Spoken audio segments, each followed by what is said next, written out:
சற்றுமுன் வெளியான தகவல். திடீரென வந்த தடை. எயிலும் வெள்ளி விலை. அப்போ தங்கம் விலை எவ்வளவு என்று உங்களுக்கு தெரியுமா? மறக்காம நீங்க லைக் பண்ணிக்கோங்க, சப்ஸ்கிரைப் பண்ணிக்கோங்க.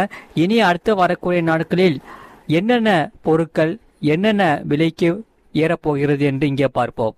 தங்கம் விலையானது உச்சத்தில் இருக்கும் நிலையில் இப்போது பொதுமக்களின் பார்வை வெள்ளி பக்கம் திரும்பி இருக்கிறது. வெள்ளியின் முதலீடு செய்தால் எதிர்காலத்தில் பல மடங்கு லாபம் வரலாம் என அவர்கள் நினைக்கிறார்கள். இருப்பினும் தங்கத்தை வெள்ளி போல கருத முடியாது என்கிறார் ஆனந்த் சீனிவாசன். இதற்கான காரணங்களை இங்கே பார்ப்போம். நீங்க மறக்காம வீடியோக்கு லைக் பண்ணிட்டு சேனலை சப்ஸ்கிரைப் பண்ணி வச்சுக்கோங்க. உலகின் மிகப்பெரிய வல்லரசுகளில் ஒன்றாக சீனா சில வாரங்களுக்கு முன்பு அதிரடியான சில முடிவுகளை எடுத்துள்ளது. அதாவது இந்தியா உட்பட பல நாடுகள் சீனாவிடம் இருந்துதான் சல்பியூரிக் ஆசிடை வாங்குகிறது. அதை மைன் செய்யும் போதே அதில் இருந்து வெள்ளி கிடைக்கிறது. இந்த சூழலில் திடீரென சீனா சல்பியூரிக் ஆசிடிக்கை தடை விதித்திருக்கும் சூழலில் இதனால் வெள்ளி விலை மிக பெரிய அளவு உயரலாம் என தகவல் வெளியாகி உள்ளது. இந்த தடையை விதித்த அதே நேரம் சீனா அதிகளவு வெள்ளியை சந்தையில் விற்று வருகிறது. இதனால் வெள்ளியின் எதிர்காலம் என்னவாக இருக்கும்? விலை ஏறுமா என பல கேள்விகள் இருந்தது. இருப்பினும் இதை தாண்டி வெள்ளியில் அடிப்படை சிக்கல் இருப்பதாக எச்சரிக்கிறார் பிரபல பொருளாதார வல்லுநர் ஆனந்த் சீனிவாசன். இதை குறித்து பேசும்போது மானிட்டரி மெட்டல் வேற, இன்டென்சியல் மெட்டல் வேற. அதாவது அமெரிக்காவில் வெள்ளியை மானிட்டரி மெட்டல் ஆக ஒரு மசோதாவை கொண்டு வந்துள்ளது உண்மைதான்.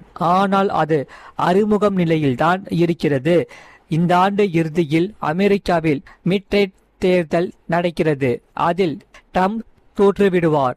நாடாளுமன்றம் அவர் கையில் இல்லை என்றால் புதிய சில்வர் மசோதா நிறைவேறாது. சில்வர் தான் வெள்ளி என்று சொல்கிறார்களோ அப்போதுதான் வெள்ளியை பார்க்க கூட முடியும். அதற்கு அமெரிக்க பெடரல் ரிசர்வ் சட்டத்தை மாற்ற வேண்டும். வெள்ளியை ஒரு இடத்தில் சேமிக்க மாட்டார்களாம், 4 இடங்களில் பிரித்து சேமித்து வைத்திருப்பார்களாம். ஆகையால் இதற்கு பெயர் சில்வரை கரன்சி ஆக்குவது இல்லை. கடந்த சில வாரங்களுக்கு முன்பு சில வங்கிகள் வெள்ளியை வாங்கி கடன் கொடுக்க ஆரம்பித்துள்ளதாக இணையத்தில் யாரோ கிளப்பிவிட்டார்கள். ஆனால் அது உண்மை இல்லை. அதுபோலதான் இதுவும். எனவே இன்டென்சியல் மெட்டல் தான். ஆகையால் சில்வர் வந்து ஒரு இன்டென்சியல் மெட்டல். 120 ஆண்டுகளுக்கு முன்னாடி அது ஒரு மானிட்டரி மெட்டலா இருந்தது. இப்போதைக்கு அது மானிட்டரி மெட்டலா ஆகாது. இன்று வெள்ளி விலை ஃபியூச்சர் மார்க்கெட்டில் 2,37,000 இருக்கிறது. ஒரு கட்டத்தில் அது 4 லட்சம் ரூபாயாக இருந்ததை நாம் மறக்க வேண்டாம். நாம் இன்னொரு விஷயத்தையும் கவனிக்க வேண்டும். அது என்னவென்றால் வெள்ளி மட்டும்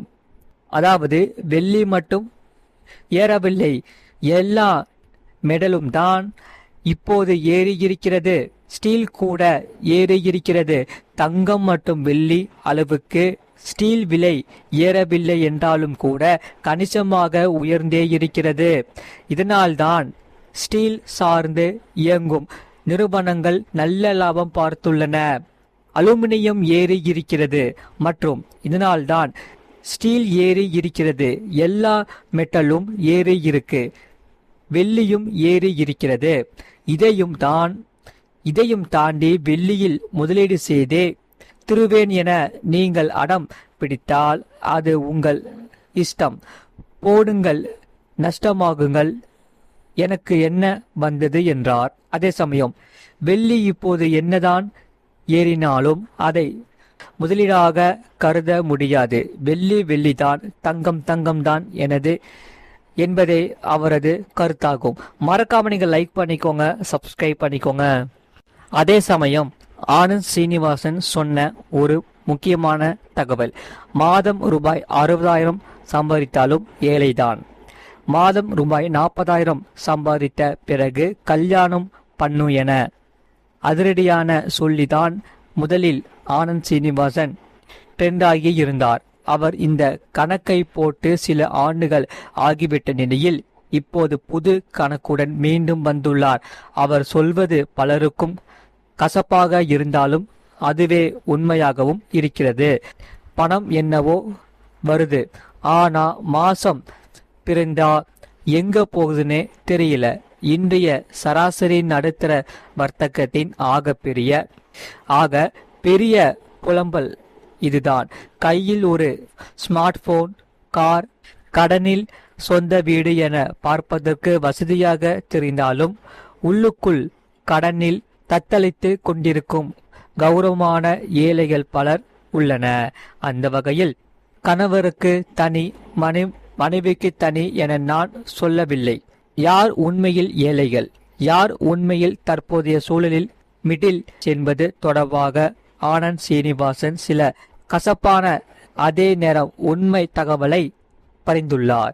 இது தொடர்பாக அவர் தனது யூடியூப் பக்கத்தில் இன்னைக்கு தேதியில் நீங்க சென்னை போன்ற ஒரு மெட்ரோ சிட்டியில் இருந்துகிட்டு மாதம் 60,000 ரூபாய்க்கு கீழ் சம்பளம் வாங்கினால் அவர்கள் லோவர் மிடில் கிளாஸ் அல்லது ஏழைகள் என சொல்லலாம்.